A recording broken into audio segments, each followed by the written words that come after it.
ವಕ್ತಾರರ ರೀತಿ ವರ್ತಿಸ್ತಾ ಇದ್ದಾರೆ, ಅವ್ರು ಯಾಕೆ ಉತ್ತರ ಕೊಡಬೇಕು ಅನ್ನೋ ಒಂದು ಪ್ರಶ್ನೆ.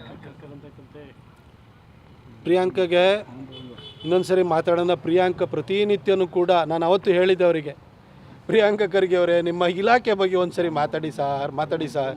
ಅಲ್ಲಿ ಹೋಗ್ಬಿಟ್ಟು ಯಾರ ಶಾಲೆ ಮಕ್ಕಳನ್ನೆಲ್ಲ ನಿಲ್ಲಿಸ್ಬಿಟ್ಟು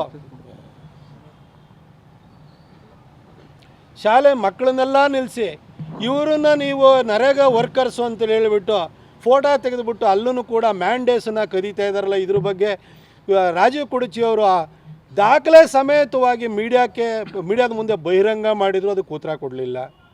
ಇನ್ನು ಅವರಪ್ಪ ಮಗ ಇಬ್ಬರೂ ಕೂಡ ಕಲಬುರಗಿಯನ್ನು ಎಷ್ಟು ವರ್ಷ, ಅವರಪ್ಪ 8 ಸಾರಿ MLA ಗೆದ್ದರು, 1 ಸಾರಿ MP ಆದರು, ಈಗ ರಾಜ್ಯಸಭಾ ಮೆಂಬರ್ ಆಗಿದ್ದಾರೆ. ಮಗ 3 ಸಾರಿ MLA ಆಗಿದ್ದಾರೆ. ಆ ಕಲಬುರಗಿ ಸ್ಥಿತಿ ಇವತ್ತು ಹೆಂಗಾಗಿದೆ ಅಂತ ನೋಡಿ. ಅಲ್ಲಿ ಏನೂ ಮಾಡಲಿಲ್ಲ. SSLC ರಿಸಲ್ಟ್ ಬಂತು ಅಂದರೆ ರಾಜ್ಯದಲ್ಲಿ ಲಾಸ್ಟಿಂದ 2ನೇ ಪ್ಲೇಸಲ್ಲಿ ಇರ್ತಾರೆ, ಅವರು ಕಡೆಯಿಂದ 2ನೇ ಪ್ಲೇಸಲ್ಲಿ ಇರ್ತಾರೆ. ಪ್ರತಿ ವರ್ಷವೂ ಇದೇ ಹಣೆ ಬರು. ನಮ್ಮ ದೊಡ್ಡ ಸಾಹೇಬರು ಖರ್ಗೆ ಅವ್ರ ಮಗನೂ ಕಾಲೇಜ್ ಓದಲಿಲ್ಲ. ಅಲ್ಲಿರೋಂಥ ಮಕ್ಕಳುಗಳಿಗೂ ಕೂಡ ಒಳ್ಳೆ ಶಿಕ್ಷಣ ಸಿಗ್ತಾಯಿಲ್ಲ. ಇದ್ರ ಬಗ್ಗೆ ಮಾತಾಡಿ ಸರ್. ಇದು ಬಿಟ್ಟು ಪ್ರತಿನಿತ್ಯ ನಿಮಗೆ ಸಂಬಂಧಪಡದೇ ಇದ್ದಂಥ ವಿಚಾರಗಳು, ಪಠ್ಯೇತರ ವಿಚಾರಗಳ ಬಗ್ಗೆನೇ ಜಾಸ್ತಿ ಮಾತಾಡ್ತಿದ್ದೀರಿ. ಫಸ್ಟು ನಿಮ್ಮ ಕ್ಷೇತ್ರದ ಬಗ್ಗೆ ಅಲ್ಲೇನೋ ಹೋಗ್ಬಿಟ್ಟು ಏನೋ ಸ್ಮಾರ್ಟ್ ಸಿಟಿ ಮಾಡ್ತೀನಿ ಅಂತ ಹೇಳ್ತಿದ್ದೀರಲ್ಲ, ಅದ್ರ ಬಗ್ಗೆ ಮಾತಾಡಿ ಸರ್. ಫಸ್ಟು SLC ಮಕ್ಕಳನ್ನು ಎಲ್ಲರೂ ನಿಮ್ಮ ಥರದವ್ರು ಎಲ್ಲರಿಗೂ ನಿಮ್ಮ ಥರ ಒಂದು ಅವಕಾಶಗಳು ಸಿಗಲ್ಲ. ಅಲ್ಲಿರೋಂಥ ಬಡ ಮಕ್ಕಳಿಗೆ ಒಂದು SLC ಓದಿ, PUC ಓದಿ, ಡಿಗ್ರಿ ಓದಬೇಕು. ಆ ರಿಸಲ್ಟನ್ನ ಸರಿ ಮಾಡೋ ದೃಷ್ಟಿನಲ್ಲಿ ಸ್ವಲ್ಪ ನಿಮ್ಮ ಬುದ್ಧಿಯನ್ನು, ಶ್ರಮವನ್ನು ವಿನಿಯೋಗ ಮಾಡಿ. ಬೇರೆ ವಿಚಾರಗಳ ಬಗ್ಗೆ ಆಗಾಗ್ಗೆ ಮಾತಾಡೋಕ್ಕೆ ಹೋಗಬೇಡಿ ಸರ್. ನೀವೇನು ಎಲ್ಲದ್ರ ಬಗ್ಗೆ ಪರಿಣಿತನಲ್ಲ ನೀವು. ವಕ್ತಾರರ ರೀತಿ ವರ್ತಿಸ್ತಾ ಇದ್ದಾರೆ, ಅವ್ರು ಯಾಕೆ ಉತ್ತರ ಕೊಡಬೇಕು ಅನ್ನೋ ಒಂದು ಪ್ರಶ್ನೆ. ಪ್ರಿಯಾಂಕಗೆ ಇನ್ನೊಂದ್ಸರಿ ಮಾತಾಡೋಣ. ಪ್ರಿಯಾಂಕ ಪ್ರತಿನಿತ್ಯನೂ ಕೂಡ ನಾನು ಅವತ್ತು ಹೇಳಿದ್ದೆ ಅವರಿಗೆ, ಪ್ರಿಯಾಂಕ ಖರ್ಗೆ ಅವರೇ ನಿಮ್ಮ ಇಲಾಖೆ ಬಗ್ಗೆ ಒಂದ್ಸರಿ ಮಾತಾಡಿ ಸರ್. ಅಲ್ಲಿ ಹೋಗ್ಬಿಟ್ಟು ಯಾರ ಶಾಲೆ ಮಕ್ಕಳನ್ನೆಲ್ಲ ನಿಲ್ಲಿಸ್ಬಿಟ್ಟು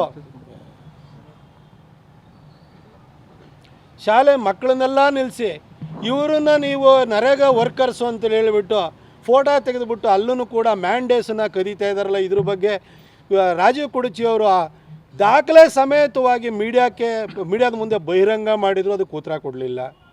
ಇನ್ನು ಅವರಪ್ಪ ಮಗ ಇಬ್ಬರೂ ಕೂಡ ಕಲಬುರಗಿಯನ್ನು ಎಷ್ಟು ವರ್ಷ, ಅವರಪ್ಪ 8 ಸಾರಿ MLA ಗೆದ್ದರು, 1 ಸಾರಿ MP ಆದರು, ಈಗ ರಾಜ್ಯಸಭಾ ಮೆಂಬರ್ ಆಗಿದ್ದಾರೆ. ಮಗ 3 ಸಾರಿ MLA ಆಗಿದ್ದಾರೆ.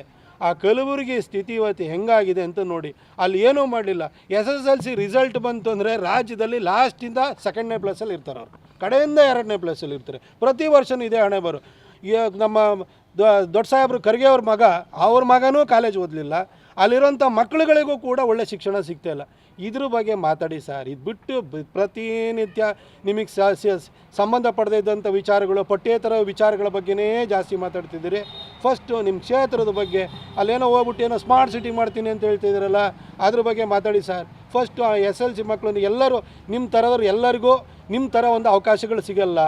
ಅಲ್ಲಿರೋಂಥ ಬಡ ಮಕ್ಕಳಿಗೆ ಒಂದು SLC ಓದಿ, PUC ಓದಿ, ಡಿಗ್ರಿ ಓದಬೇಕು. ಆ ರಿಸಲ್ಟನ್ನ ಸರಿ ಮಾಡೋ ದೃಷ್ಟಿನಲ್ಲಿ ಸ್ವಲ್ಪ ನಿಮ್ಮ ಬುದ್ಧಿಯನ್ನು, ಶ್ರಮವನ್ನು ವಿನಿಯೋಗ ಮಾಡಿ. ಬೇರೆ ವಿಚಾರಗಳ ಬಗ್ಗೆ ಆಗಾಗ್ಗೆ ಮಾತಾಡೋಕ್ಕೆ ಹೋಗಬೇಡಿ ಸರ್.